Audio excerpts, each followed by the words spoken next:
Most people won't admit it, but at some point they wake up and don't recognize the life they built. The job is still there, the routine is still running, the calendar still full, but inside something has gone quiet, like a house after the guests have left. A silence you didn't expect, a cold you can't explain. This isn't burnout, it's not fatigue, it's a question without language, a shift without warning. And it's the start of a season no one talks about. Carl Jung called it the afternoon of life, not because the day is done, but because the light is different. The shadows grow longer, the world no longer asks, "What do you want to achieve?" It whispers, "Who are you?" when no one's watching. And for many that's terrifying, because everything we've been taught celebrates the rise, the climb, the chase, but nothing prepares us for the plateau, for the pause, for that quiet moment when our old identity begins to crack and no one claps for us anymore. Jim Rohn said, "You cannot change the seasons, but you can change yourself." But here's what they don't say. Before change feels like growth, it feels like grief, like confusion, like sitting in a version of your life that used to fit but doesn't anymore. This is winter, not the kind you see outside your window, the kind that happens inside you. It doesn't announce itself with tragedy, it comes subtly, with a sense of misalignment.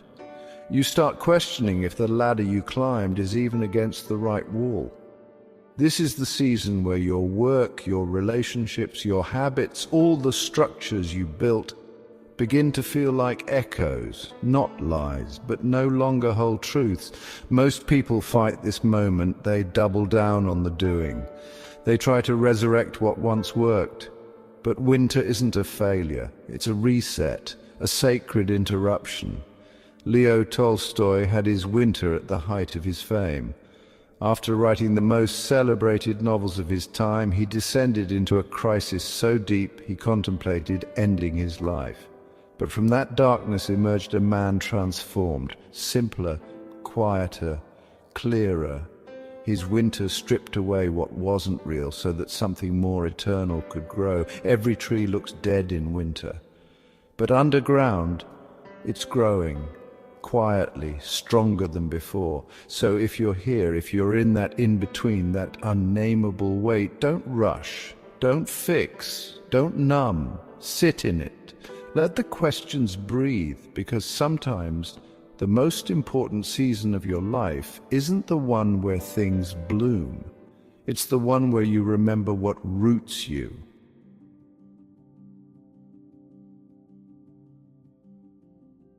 You'd think renewal would feel like fireworks, but it doesn't. It feels like stillness, like the soft return of something you almost forgot, hope. But spring doesn't knock, it waits. It waits for the one who's listening, for the one who's stopped pretending, for the one who's brave enough to ask, if I could begin again, not as the person I used to be, but as the person I'm becoming, what would I choose to plant? Spring is subtle. It doesn't scream. It shows up as a quiet urge. The idea you write down in the middle of the night, the impulse to take a different road home, the decision to say yes or finally no.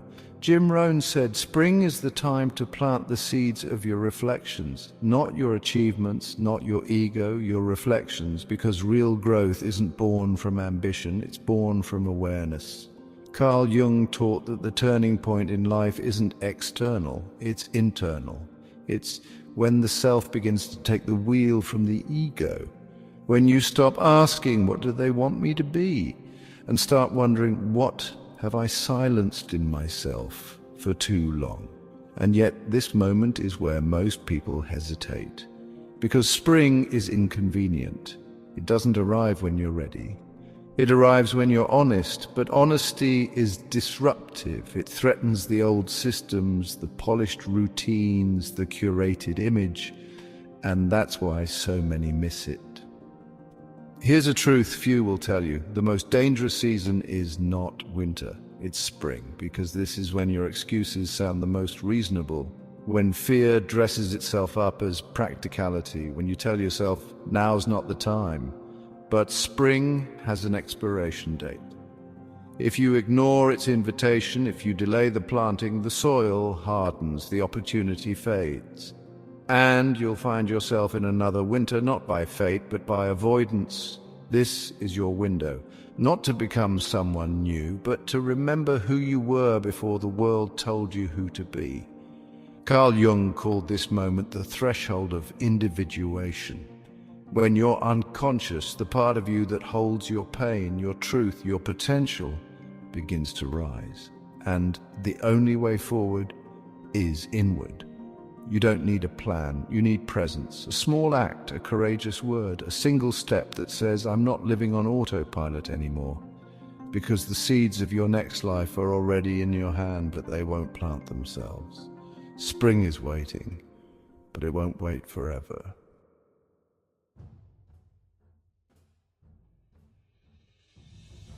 Most people think the hard part ends when the bloom begins, that once spring has passed and the path is clear, the rest will be momentum. But growth doesn't reward you just for starting. It tests you for staying. Summer is the season that separates those who wish from those who build. It doesn't come with lightning bolts or applause, it comes with heat. With long days, repetition, and the slow grind of invisible progress. The world outside is vibrant, but inside you're wrestling with distractions, doubt, and the daily decision to keep going. This is where most people quietly quit. Not in winter, when things are visibly falling apart. Not in spring, when there's the excitement of something new. No, they quit in summer, when consistency feels boring, when the results don't show up fast enough, when the voice inside says, does this even matter? Jim Rohn said, summer is when you must protect your crops, not just from droughts, but from weeds, from pests, from anything that threatens your future harvest. And what are those weeds today? Comparison, self-sabotage, the comfort of routine that quietly strangles purpose. Carl Jung warned of the danger of inflation, the way the ego swells when we taste success or the illusion of it. In summer, you're vulnerable. You might start believing you're above the basics. That discipline is for the desperate, that you can skip the fundamentals. But the moment you stop watering what you planted, the soil remembers. The truth is, summer isn't glamorous, it's gritty, it's filled with small, unseen acts that accumulate into something extraordinary. The conversation you show up for, the habit you repeat when no one's looking, the temptation you resist because your future matters more than your impulse. And sometimes it's not even about discipline, sometimes it's about protection. What's draining your energy right now that isn't part of your growth? What voices are stealing your fire? Because summer isn't just about effort, it's about elimination. Emperor Ashoka ruled with unchecked power. His summer was filled with conquest, expansion, victory. But it wasn't sustainable. The war he won, the one that brought him ultimate control, also shattered him. And that fracture became his turning point. He chose compassion over domination. Legacy over ego. That's what summer can give you, if you're paying attention. The chance to protect not just your goals, but your character, because the sun doesn't only grow what you want, it also exposes what you've ignored. And if you're not vigilant, success becomes sabotage. Progress becomes pressure, and momentum becomes mania. This is the fire that forges. It doesn't destroy you, it burns away the parts of you that can't hold what's come. Summer is the test of patience, the test of vision, and most of all, the test of integrity. So when the days feel long and the results feel distant, remember, no one sees the roots stretching under the surface, but they're there, quietly making you unshakable.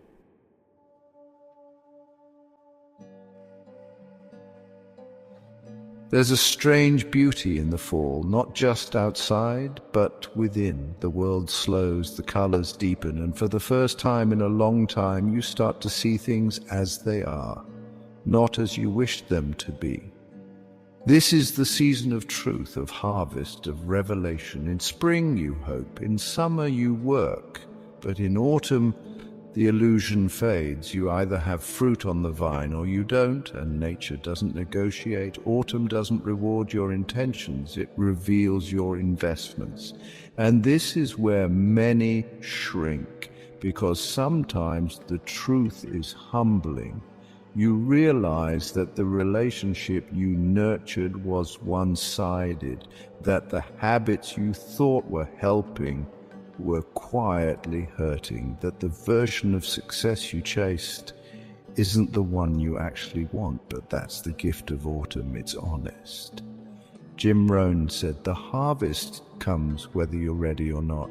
It doesn't delay for your excuses, it doesn't adjust for your distractions. What you planted, watered, and protected or neglected is what you'll receive. Carl Jung believed the second half of life demands reflection, not judgment, not shame, just the willingness to look clearly, to gather the lessons, to start seeing yourself not as a builder, but as a teacher. This is where many begin to mentor, to write, to give back. Not because they have nothing left to prove, but because they've finally understood that value doesn't come from proving, it comes from presence. Autumn is not the end. It's the recognition of what's worth carrying forward. It's where wisdom ripens, where gratitude settles in your bones, where you realize that what you survived has made you someone you'd once admired from a distance. But there's a tension in this season because the world still moves fast. People still chase, social media screams for more, and you're standing there watching the leaves fall, wondering if slowing down means falling behind. It doesn't.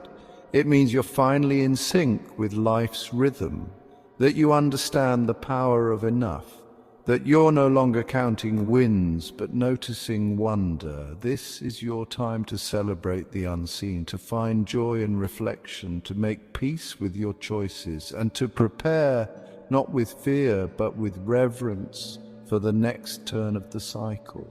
Because what comes after autumn is not failure, it's not a fall from grace, it's winter, and winter is not the end, it's the beginning of something deeper.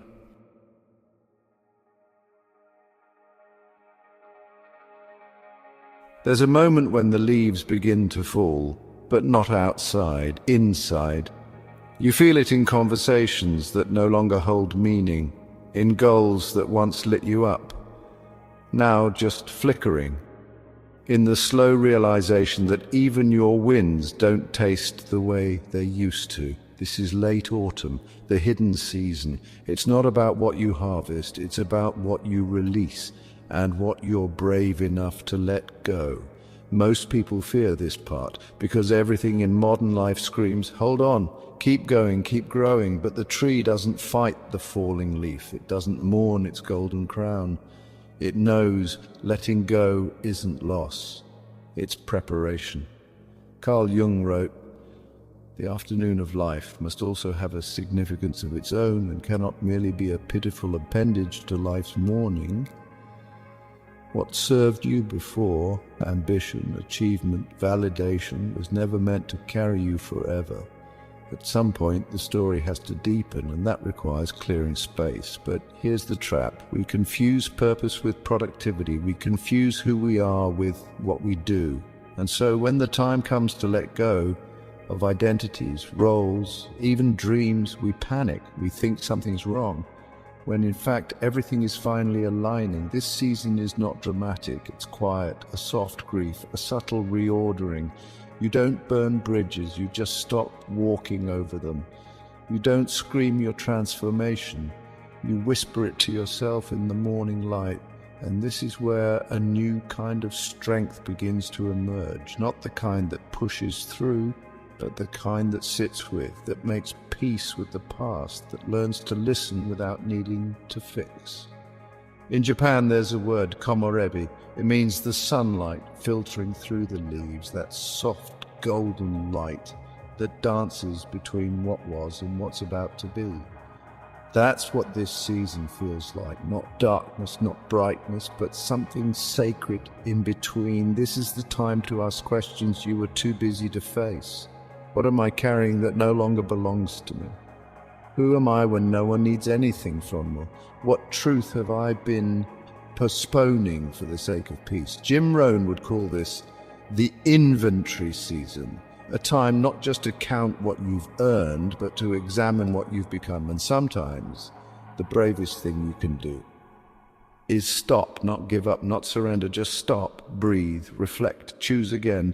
Because in this pause, you begin to remember that not every part of you needs to move forward. Some parts need to be thanked and laid to rest. You don't need to become someone new. You need to return to someone true. So when the leaves start to fall inside you, don't rush to catch them, watch them, let them drift, let them land. Let them tell you what season you're really in, because the ones who walk into winter lightly are the ones who dare to release the weight.